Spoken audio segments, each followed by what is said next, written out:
राधिका राज और आप देख रहे हैं 4 का चक्रव्यूह।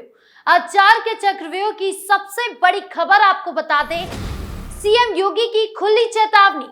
मुख्यमंत्री योगी आदित्यनाथ ने उज्ज्वला योजना के तहत गरीब और वंचित परिवारों की महिलाओं को फ्री सिलेंडर की सौगात दी। साथ ही बेटियों की सुरक्षा को लेकर सीएम योगी ने खुली चेतावनी दी।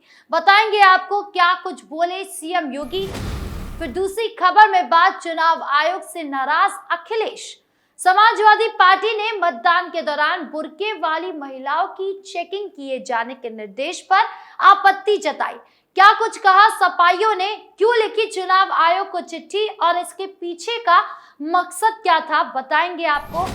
फिर तीसरी खबर में बात, पुलिस ने दबोचे हथियार तस्कर। मुजफ्फरनगर जनपद पर इन दिनों बिहार के अवैध हथियार तस्करी के लिए लाभकारी बनता जा रहा है और इसी कड़ी में मुजफ्फरनगर पुलिस ने नेटवर्क को तोड़ने के लिए बड़ा एक्शन लिया है। बताएंगे आपको कैसे पुलिस ने हथियार तस्करी के गिरोह का भांडाफोड़ किया। फिर चौथी खबर में बात, संभल में 40 साल पुरानी मस्जिद ध्वस्त। श्री कल्की धाम के पास बुलडोजर एक्शन हुआ, जहां एक ही झटके में मस्जिद ढहा दी गई, जिससे हड़कंप मच गया। बताएंगे आपको पूरा मामला। तो चलिए शुरू करते हैं 4 का चक्रव्यूह। शुरुआत करते हैं 4 के चक्रव्यूह की सबसे बड़ी खबर से, जो सीएम योगी से जुड़ी है। योगी आदित्यनाथ ने बुधवार को लोक भवन सभागार में उज्ज्वला योजना के तहत पात्र महिलाओं को मुफ्त सिलेंडर रिफिल का उपहार दिया। इस मौके पर उन्होंने रिफिल की धनराशि महिलाओं के खाते में भेजी। सीएम ने 10 महिलाओं को प्रतीकात्मक रूप से रिफिल की धनराशि मंच पर प्रदान की। इसके अलावा मुख्यमंत्री योगी ने उज्ज्वला योजना की लाभार्थी 1 करोड़ 86 लाख महिलाओं के खाते में 1500 करोड़ रुपए की सब्सिडी भेजी। इसी बीच सीएम योगी ने विपक्ष से लेकर अपराधियों पर निशाना साधा। तो क्या कुछ बोले सीएम योगी, आप भी सुनिए। 17 के पहले इस प्रदेश में परिवार से ऊपर सोची नहीं थी, केवल अपने परिवार के बारे में सोचता था। सिर्फ ही परिवार के अलावा दूसरों के पास कोई सोच ही नहीं था। घूम फिर करके सब वही चाचा भतीजा और महाभारत के सभी रिश्ते उसमें आते थे और एक ही परिवार के सारे लोग उसमें लाभ लेते थे, लूट लेते थे, डकैती डाल देते थे। उत्साह के उमंग को दंगों की भेंट चढ़ा देते थे, गुंडागर्दी की भेंट चढ़ा देते थे, अव्यवस्था फैलाते थे। किसी भी गरीब को योजना का लाभ नहीं मिल पाता था। नौजवानों की नौकरी में डकैती पड़ती थी। विकास के कार्यों के पैसे में छीना झपटी होती थी। गरीब को इसका लाभ नहीं मिल पाता था। परिणाम क्या होता था? प्रदेश पर्व और त्योहार भी नहीं मना पाता था। प्रदेश के अंदर गरीब तबाह होता था, नौजवान पलायन करता था। हर जिले में इनके द्वारा पाले गए गुंडे अराजकता फैलाते थे, माफियागिरी फैलाते थे और उन माफिया के सामने, उन गुंडों के सामने, उन दंगाइयों के सामने इस समाजवादी पार्टी के नेता, इनके मंत्री और इनका मुख्यमंत्री नाक रगड़ करके उनको दंगों करने की छूट देती थी। डबल इंजन की सरकार आई और भारतीय जनता पार्टी की सरकार ने कहा कि नहीं, परिवारवाद से नहीं, पूरे प्रदेश को परिवार मान करके काम करना होगा। आज देख रहे होंगे कोई भेदभाव नहीं, किसी की जाति नहीं पूछी जाती, किसी का मत और मजहब नहीं पूछा जाता। प्रधानमंत्री जी का मंत्र था सबका साथ और सबका विकास। योजना का लाभ सबको मिल रहा है, भेदभाव किसी के साथ नहीं, सुरक्षा सबको प्राप्त हो रही है। और सरकार की तो पहले से ही घोषणा है कि अगर बेटी की सुरक्षा के साथ खिलवाड़ किया तो तय मानिए कि अगले चौराहे पर यमराज टिकट काटने के लिए खड़ा होगा। मुख्यमंत्री ने कहा कि 2017 से पहले यूपी में सैफई परिवार भी सब कुछ था। हमारे लिए पूरा प्रदेश परिवार है। सपा सरकार दंगाइयों के सामने नाक रगड़ती थी और अपराधियों के साथ खड़ी होती थी, पर हमने तय किया है कि अब अगर किसी बेटी के साथ छेड़छाड़ की तो अगले चौराहे पर यमराज के दर्शन हो जाएंगे।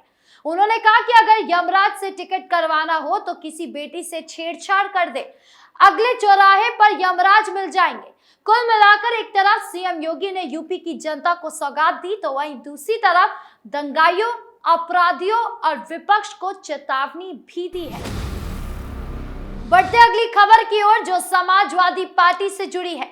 समाजवादी पार्टी ने चुनाव आयोग के उस आदेश पर तीखा विरोध जताया जिसमें बिहार विधानसभा चुनाव के दौरान बुर्का पहनने वाली महिलाओं की पहचान के लिए हर पोलिंग बूथ पर आंगनवाड़ी कार्यकर्ताओं से सख्त चेकिंग कराने का निर्देश दिया गया था। सपा ने इसे मुस्लिम समुदाय को निशाना बनाने वाला कदम बताते हुए आयोग को कड़ा पत्र लिखा और तत्काल आदेश रद्द करने की मांग की। आइए आपको बताते कि इस पूरे विवाद की तह क्या है, सपा की नाराजगी का कारण क्या है और इसके पीछे की रणनीति क्या है। समाजवादी पार्टी के प्रदेश अध्यक्ष श्यामलाल पाल ने केंद्रीय चुनाव आयोग को एक पत्र सौंपा जिसमें इस निर्देश को असंवैधानिक और आयोग की गाइडलाइंस के खिलाफ बताया। पत्र में साफ कहा गया कि मतदान के दिन सिर्फ मतदान अधिकारी को ही मतदाता पहचान पत्र की जांच का अधिकार है और आंगनवाड़ी कार्यकर्ताओं को इसमें शामिल करना नियमों का खुला उल्लंघन है। सपा का आरोप है कि यह आदेश बीजेपी और उसके सहयोगी दलों के दबाव में लिया गया क्योंकि बिहार चुनाव से पहले बीजेपी नेताओं ने मुख्य चुनाव आयुक्त ज्ञानेश कुमार से ऐसी ही मांग की थी। पार्टी ने इसे निष्पक्षता पर सवाल उठाने वाला कदम करार दिया और कहा कि यह विशेष रूप से मुस्लिम महिलाओं को डराने और उनके मत अधिकार को प्रभावित करने की साजिश है। सपा प्रवक्ता ने तल्ख लहजे में कहा कि यह आदेश एक समुदाय को टारगेट करने का गंदा खेल है। अखिलेश यादव ने भी इस मुद्दे पर आक्रामक रुख अपनाया और सोशल मीडिया पर लिखा, चुनाव आयोग को निष्पक्षता का प्रतीक होना चाहिए, न किसी की कठपुतली का। ये निर्देश लोकतंत्र को कमजोर करता है। सपा का कहना है कि बुर्का पहनने वाली महिलाओं की अतिरिक्त जांच में पुलिस मतदाताओं में डर का माहौल बनेगा जिससे वो वोट डालने से कतराएंगे। पार्टी ने इसे बीजेपी की उस रणनीति का हिस्सा बताया जो अल्पसंख्यक वोटों को दबाने की कोशिश कर रही है। सपा ने मांग की कि आयोग तुरंत इस निर्देश को वापस ले ताकि बिहार और भविष्य के यूपी चुनाव निष्पक्ष और भयमुक्त हो।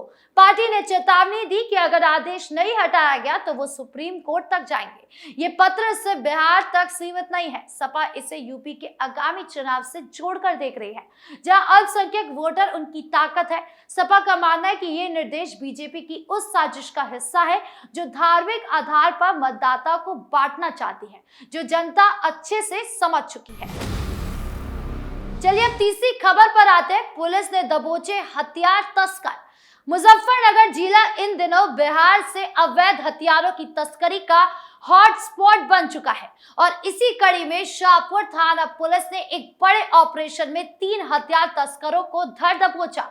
एसएसपी संजय कुमार वर्मा के नेतृत्व में शाहपुर पुलिस ने मीरापुर बाईपास पर सुबह करीब 4 बजे एक टिप की जानकारी पर तुरंत एक्शन लिया। एसपीआरए और सीओ बुढ़ाना की टीम के साथ मिलकर छापेमारी की गई जहां 3 बदमाश हथियार बेचने के जुगाड़ में लगे हुए थे। पकड़े गए आरोपी तस्वर अरमान और इकरार हरिद्वार के लक्ष्य के रहने वाले हैं जो एक बड़े संगठित गिरोह का हिस्सा थे। ये बिहार के मुंगेर से अवैध हथियार मंगाकर उत्तर भारत के कई जिलों में सप्लाई करते थे, खासकर ग्राम प्रधान चुनावों के लिए। तस्वर पर पहले से 10,000 रुपए का इनाम था और उसके खिलाफ 4 पुराने मुकदमे भी दर्ज थे, डकैती, मारपीट और आर्म्स एक्ट के।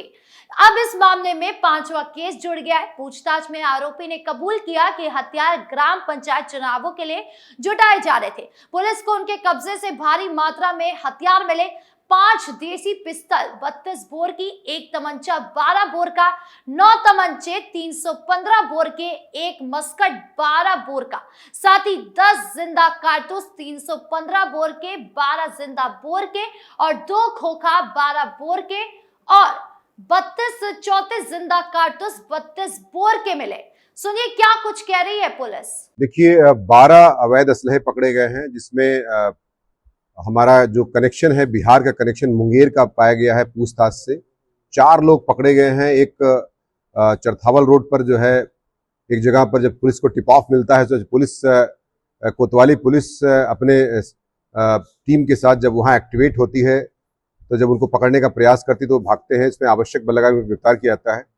तो कुल 4 लोग गिरफ्तार किए गए हैं, जिसमें से एक स्कूटी बरामद की गई है, एक मोटरसाइकिल बरामद की गई है, 12 असलहे बरामद किए गए हैं और 4 मोबाइल बरामद किया गया है। इसमें लगभग 4 से 5 लाख का ये असलहा पूरा बरामद किया गया है।